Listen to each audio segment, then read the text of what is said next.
What's happening, people? We are Tottenham TV in Premier League. West Brom, they haven't got a manager at the moment. They've got someone, Gary Megson, from back in 2003 as manager. Let's get into the preview. Alright, so Saturday 3 o'clock at Wembley. It's going to be a tough game because I think in terms of match preparation, as Pochettino said in his press conference, sometimes when a team loses manager, it can be harder to prepare than when a team has a manager. Because you don't really know what they're going to do, do you? Exactly. Maybe they could just change their tactics completely and you wouldn't know. So I'm expecting a tough game. However, if we're assuming that West Brom are going to come to Wembley and just sit back, sit deep and try and frustrate us, then maybe we could be in for another tough game against a smaller team, Wembley, as we do seem to struggle against these teams who sit deep. We've struggled pretty much against every team that have come to Wembley apart from Dortmund and Liverpool and Real Madrid. And Real Madrid, yeah. They're the teams that have come to attack us, so it really tells you the story, doesn't it? You imagine they will come back and put 11 men behind the ball.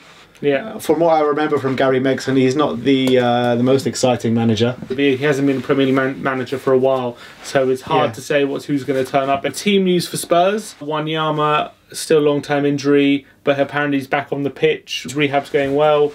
Toby's still out, probably till the New Year's, we know. But maybe, just maybe... Don't say it, man. Just maybe... Don't say it. Just maybe Lamella might be in the squad. Yeah, only if he goes up to Poch before the game and says, yeah, boss, I've been fit for 2 months, but yeah, I can play now. Come on, Maybe. He said there's a slight chance. But this whole thing of not being in the right mindset, man. You're in the right mindset to take 100 grand a week. Listen, you're not Lamella, right?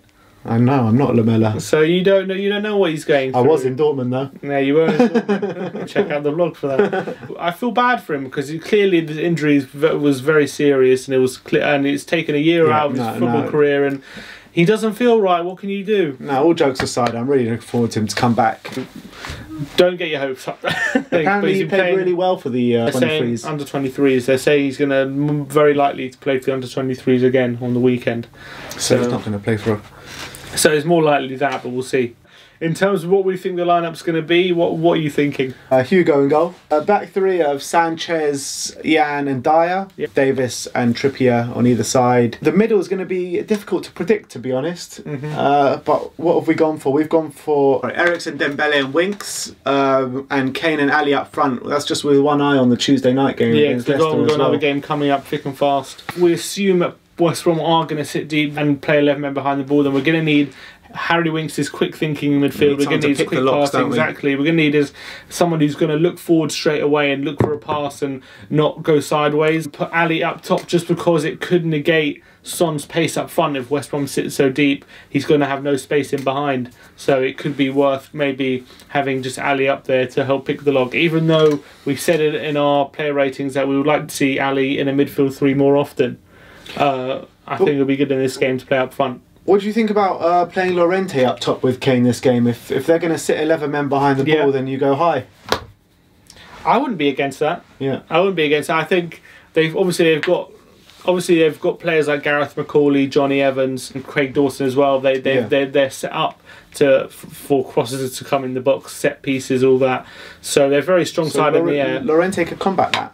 Yeah, that's what I'm wondering. If Llorente's on the pitch, he would also draw attention when crosses come in the box. Maybe free up space for another striker. So it wouldn't be a bad option. However, who do you drop? Don't start Llorente in these kind of games. Who are you going to start him? In the Bernabeu. Yeah, in the Bernabeu, exactly. I see him going with Ali, to be honest. Listen, this season, looking at the lineup, so I wouldn't be surprised at all if we turn up on Saturday and he's starting Llorente. But at the moment, I reckon, just judging by how things have gone, he'll probably still go with Ali and Kane up front. So what's your prediction then? Listen, it's tough to go for anything other than like a 1-0 to Spurs at the moment because we don't seem to be getting any joy out of these sides. It seems to be very hard to break them down. Hopefully, maybe them having no manager will work in our favour as opposed to not in our favour. I'm hoping so. Maybe if we get an early goal, the head will drop. They won't have a leader. That's all it depends on is the early goal in all these games. As I said before, against Burnley, against Swansea, and against Crystal Palace, and against Barnsley, all 0-0 at half time. And I think that's been the real problem.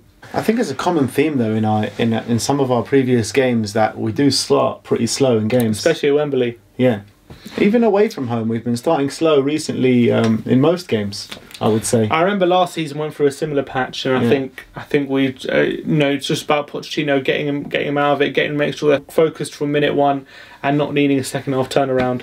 Yeah. But in terms of West Brom, their threats, they've got obviously Nasser Chadli, who we also know well. Nasser. As well as Jake Livermore. I love Nasser. Yeah, I think he's a good player, Nasser Chadli. Obviously, they've got a really strong defence. They've got Ben Foster in goal. I've always hated Ben Foster since that penalty shootout. Well, always. Foster. Is he going to use the iPod exactly, this time? Bloody hell. Listen, it wasn't the iPod that made Bentley put it wide. Well, probably won't be an easy game. They have Rondon, who's a big physical threat up front. So we got to be able to be on our game. We have to be on our game. And hopefully we won't go into this game thinking we've won it before we've turned up. Yeah. I think they've learnt their lesson from Arsenal now, and that can't happen again. What do you think of Pochettino's comments in his press conference when he was asked about would he prioritise the Champions League ahead of the Premier League in the second half of the season? He said potentially yes, depending on what's going on in the season. Oh yeah, well, isn't that obvious though? Depending what's going on in the season, you prioritise whatever comes your way. If you're not doing well in the Premier League, then obviously you've got to prioritise the Champions League. Yeah, but still, it's interesting, I think. Because some people say Premier League's your bread and butter, you just got to play. It is your bread and butter, but once the title's gone, then you've got to concentrate on getting silverware. Yeah, what constitutes gone? Not being able to win the title, being 20 points behind Man City or however many it is, you know what I mean? Yeah. That's what constitutes gone. What about if we're in like 8 points difference? Then it's the same as 2 previous years. Right. And we need to get silverware. I'd prioritise Champions League and FA Cup over the league this year. I can't see us I can't see anyone catching City. They're just running away with it. But you can't give up until it's actually gone. That's the thing. You never know. You never know. Honestly, I know. Listen, we're 11 points behind. That's 4 games. That means we're going to have to catch up 4 games somehow on City. It's near at the moment. The way City are playing, it looks near impossible. But you never know in football. They can go on a bad run. They get a few injuries, and things can change. Check out for our matchday vlog that'll come out Saturday night. Check out for our player ratings that'll come out on Sunday. And as always, come on, you Spurs!